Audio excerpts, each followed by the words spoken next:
राजस्थान के एक सूखे इलाके में एक छोटा सा गांव था, बुकारा। वहां रहता था रामदास, एक सीधा सादा गरीब मगर अड़िग इंसान। उसके पास न जमीन थी, न पशु, न कोई स्थायी काम। हर सुबह वो कुएं से पानी निकालता, खेतों में मजदूरी करता और शाम को खाली जेब लेकर लौटता।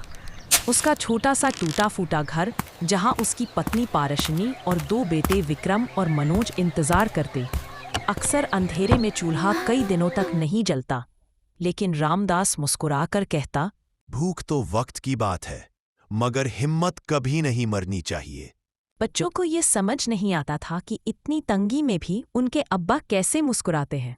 फिर एक साल ऐसा आया जब बारिश नहीं हुई। गांव में सूखा पड़ा, जमींदारों ने काम देना बंद कर दिया। कई मजदूर शहर चले गए, लेकिन रामदास ने कहा, ये मिट्टी मेरे बाप दादा की है, मैं इसे छोड़ नहीं सकता।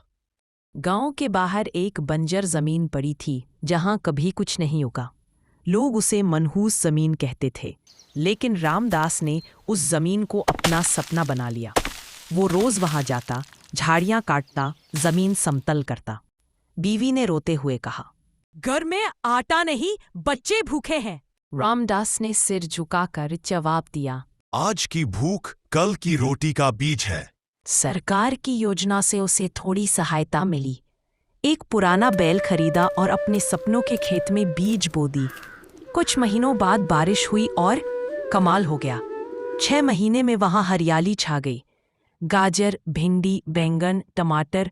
रामदास की जमीन अब गांव की सबसे उपजाऊ जमीन बन चुकी थी। विक्रम को स्कूल भेजा गया। मनोज ने गांव के लोहार के साथ काम सीखना शुरू किया। पारशनी अब मुस्कुराने लगी थी। गांव वाले अब रामदास को आदर से देखते। पहले जो लोग उसका मजाक उड़ाते थे, अब उससे सब्जियां खरीदते। रामदास मैं अमीर कहता, नहीं बना, लेकिन मैंने अपने बच्चों को वो दिया जो मैं कभी नहीं पा सका, एक सपना।